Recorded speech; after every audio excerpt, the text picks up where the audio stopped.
عبادت میں صرف کریں. شب قدر حضور علیہ السلام کی چاہت پر اللہ نے عطا فرمائی. سرکار صلی اللہ علیہ وسلم کو ایک افسردگی تھی کہ اللہ نے دوسرے انبیاء کی امت کو اتنی عمریں عطا کی. کوئی 1200 سال کا ہوا, کوئی 1000 سال کا ہوا, کوئی 500 سال کا ہوا. میری امت کی عمر کم ہے. تو اللہ نے محبوب کی افسردگی دیکھ کر کے جبریل کو بھیجا اور ارشاد فرمایا, حبیب تم افسردہ نہ ہونا. اگر ہم نے ان کو 1200 سال کی 500 سال کی عمر دی ہے تو آپ اس پہ افسردہ کیوں ہیں؟ عرض کی مولا وہ 1200 سال کی عبادت لائیں گے اور میری امت 60-70 سال کی عبادت لائے گی تو دونوں برابر کیسے ہوگی؟ میری امت پیچھے ہوگی اور وہ عمل کے میدان میں آگے ہوں گے. ارشاد ہوا, حبیب ان کو عمر لمبی دی ہے, تجھے وقت لمبا دیں گے. وہ اس طرح سے کہ تیری امت کو ماہ رمضان میں ایک رات عطا کریں گے جو شب قدر ہوگی, اور اس رات جو عبادت کرے گا اس کو 80 سال کی عبادت سے زیادہ ثواب عطا کریں گے. یعنی وہ رات 1000 مہینے سے افضل ہوگی. خیر من الف شہر, وہ 1000 مہینوں سے افضل ہوگی. تو اب کیا ہوگا؟ اگر وہ 1200 سال کی نیکیاں لائیں گے تو وہ 1200 سال کے گناہ بھی تو ساتھ میں لائیں گے. لیکن پیارے تیری امت آگے بڑھے گی. کیوں؟ کیونکہ ان کے گناہ تو 60-70 سال کے ہوں گے اور نیکیاں ہزاروں سال کی ہوگی. کیوں؟ اس لیے کہ اگر ایک انسان کو ہر سال 10 سال بھی مسلسل لیلۃ القدر مل جائے تو اس کی نیکیاں کتنی ہو گئی؟ 1000 مہینوں سے بہتر تو ایک ہی رات ہے. تو اب اگر اس کو 10-15 راتیں قسمت سے مل جائے اور وہ خوش نصیب جس کو 60-70 مرتبہ یہ رات مل جائے, پھر اس کی شان کیا ہوگی؟ تو اس لیے اس رات کی بڑی برکت ہے. اور ایک مرتبہ صحابہ کرام گفتگو کر رہے تھے کہ شب قدر کب ہے. تو چونکہ حدیث ہے کبھی 21 کو ہوتی ہے, کبھی 23 کو ہوتی ہے, کبھی 25 کو ہوتی ہے, کبھی 27 کو ہوتی ہے, کبھی 29 کو ہوتی ہے. ڈھونڈنے کا حکم دیا گیا ہے, ڈھونڈنے کا حکم دیا گیا ہے. لیکن جب سب اپنے اپنے اقوال پیش کر رہے تھے تو حبر الامہ سید المفسرین حضرت سیدنا عبداللہ ابن عباس بھی موجود تھے. آپ چپ تھے, خاموش تھے, آپ نے کوئی جواب نہیں دیا. تو سیدنا فاروق اعظم کہتے تھے کہ جس محفل میں عبداللہ ابن عباس ہوں پھر انہی کو حق پہنچتا ہے کہ وہی فتویٰ دیا کریں, وہی بات کیا کریں.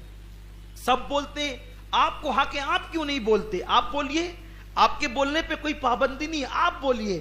تو سیدنا عبداللہ ابن عباس نے کہا اگر مجھ سے پوچھتے ہو تو بات یہ ہے کہ پوری کائنات ساتھ پہ گھوم رہی ہے. پوری, یہ کون کہہ رہا ہے؟ عبداللہ ابن عباس. کیا کہتے ہیں؟ پوری کائنات 7 پر گھوم رہی ہے. کیسے؟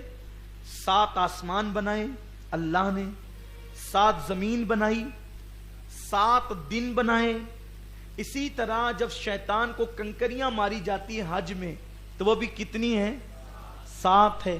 اسی طرح انسان کو جتنے رنگوں سے پیدا کیا گیا اس میں ملاوٹ بھی 7 ہے. اسی طریقے سے جن اعضاء پر سجدہ کیا جاتا ہے ان کی تعداد بھی 7 ہے. اس طریقے سے 7 گنائیں. سمندروں کی تعداد بھی 7 ہے.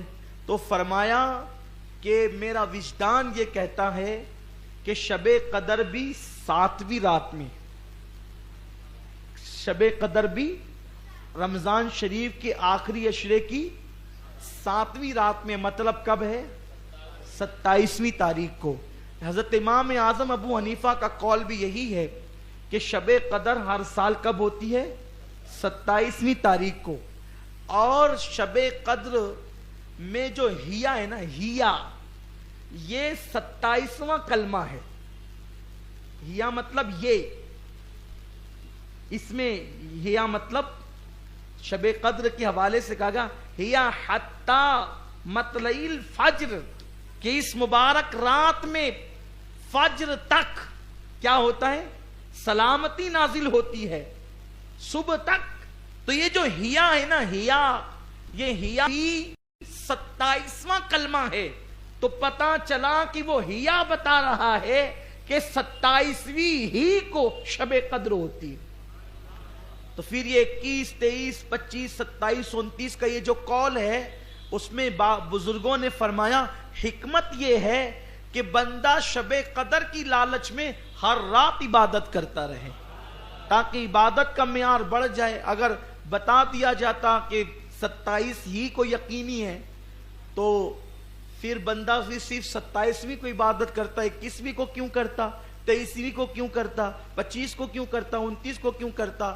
تو جو حدیثیں ہیں وہ بالکل حق ہیں کہ طاق راتوں میں ہوتی ہے، کسی ایک رات میں گھومتی رہتی ہے. لیکن اکثر بزرگوں کا قول یہ ہے کہ شب قدر اکثر 27ویں کو ہوتی ہے، اور آج الحمدللہ 27ویں شب ہے، اور آج اللہ کی عطا سے شب قدر ہے. ہم یہی امید ہے، اور حدیث بھی ہے کہ اللہ سے بندہ جیسا گمان کرتا ہے اللہ اس کو ویسے ہی عطا کرتا ہے.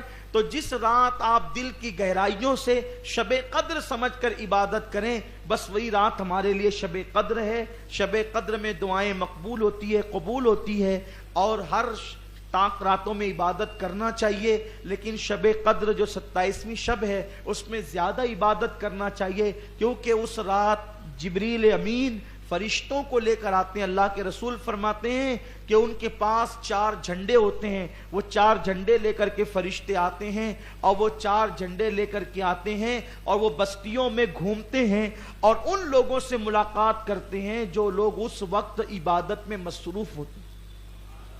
سونے والوں سے نہیں ملتے، کھیلنے کودنے والوں سے نہیں ملتے، بھنکس بازی کرنے والوں سے نہیں ملتے. کن سے ملتے ہیں؟ جو عبادت میں مصروف رہتے ہیں اس رات، اور ان سے وہ مصافحہ کرتے ہیں اور ان کے لیے سلامتی کی دعا کرتے ہیں. اور پھر جب وہ آسمانوں پہ جاتے ہیں تو پہلے آسمان کے فرشتے پوچھتے ہیں کہاں سے آ رہے ہو؟ تو جبریل امین اور جو دوسرے فرشتے آتے ہیں وہ کہتے ہیں ہم شب قدر میں گئے تھے، امت محمدیہ سے ملنے کے لیے گئے تھے اور ان سے ملاقات کے لیے گئے تھے. تو اس وقت وہ فرشتے پوچھتے ہیں تم نے کس حالت میں امت محمدیہ کو پایا؟ تو کیا کہتے ہیں؟ وہ کہتے ہیں کہ ہم نے انہیں رکوع میں پایا، سجود میں پایا، تسبیح میں پایا، اللہ کی حمد کرتے ہوئے پایا، ان کو اللہ کی تسبیح اور تقدیس بیان کرتے ہوئے پایا، وہ اوصاف بیان کرتے، تلاوت قرآن کرتے ہوئے پایا، ہم نے دعائیں کرتے ہوئے انہیں پایا. اس طرح کی وہ تفصیل بیان کرتے ہیں. اور پھر کیا بڑی پیاری بات کہتے ہیں، فرماتے ہیں جو نیک لوگ تھے امت محمدیہ کے، اللہ نے ان سب کو بخش دیا، اور جب نیکوں کو بخش دیا، عبادت کرنے والوں کو بخش دیا، تو اللہ نے عبادت کرنے والوں کے طفیل میں گنہگاروں کو بھی بخش دیا. یعنی سب کی بخشش ہو گئی، سب کی نجات ہو گئی. سونے والے کس کے صدقے بخشے گئے؟ عبادت کرنے والوں کے صدقے بخشے گئے. تسبیح نہ کرنے والے کس کے صدقے بخشے گئے؟ تسبیح کرنے والوں کے صدقے بخشے گئے. لیکن وہ بخش تو دیے گئے، مگر فرشتوں سے ملاقات کا شرف کس کو حاصل ہوا؟ ان کو جو لوگ عبادتوں میں مصروف رہے. تو اللہ تعالیٰ آپ کو ہم سب کو بار بار شب قدر عطا فرمائے. لیکن زندگی کا کیا بھروسہ، زندگانی کا کیا بھروسہ؟ ہم کیا کہہ سکتے ہیں زندگی کو؟ پتہ نہیں آئندہ سال شب قدر ملے نہ ملے. اس لیے آج کی رات کثرت کے ساتھ عبادت کیجئے، درود شریف پڑھیے، تسبیح پڑھیے، استغفار پڑھیے، کلمہ شریف پڑھیے، اللہ رب العزت کی بارگاہ میں خوب خوب دعائیں کیجئے تاکہ اس کی برکتیں آپ کو ہم سب کو نصیب ہو سکیں. امید کرتا ہوں کہ آپ سب آج کی پوری رات دعا میں گزاریں گے، عبادتوں میں گزاریں گے، رب تبارک و تعالیٰ کو منانے کی اور اس کو راضی کرنے کی کوشش کریں گے. اللہ سے خوب مانگو، خوب مانگو. آج ملنے کی رات ہے، آج کی رات 1000 مہینوں سے افضل اور بہتر رات ہے. انشاءاللہ اس کی برکتیں اللہ آپ کو ہم سب کو ضرور نصیب فرمائے گا. اللہ سے مانگیے اللہ آج کی رات ہم سب کی بری تقدیروں کو بھلی کر دے. اللہ آج کی رات ہمارے سوئے ہوئے مقدروں کو بیدار کر دے. اللہ آج کی رات ہماری تمام جائز مرادیں پوری کر دے. اور اللہ آج کی رات اللہ سے خاص دعا یہ ہے کہ مولا ہمیں ایسا بنا دے جو تجھے پسند ہو.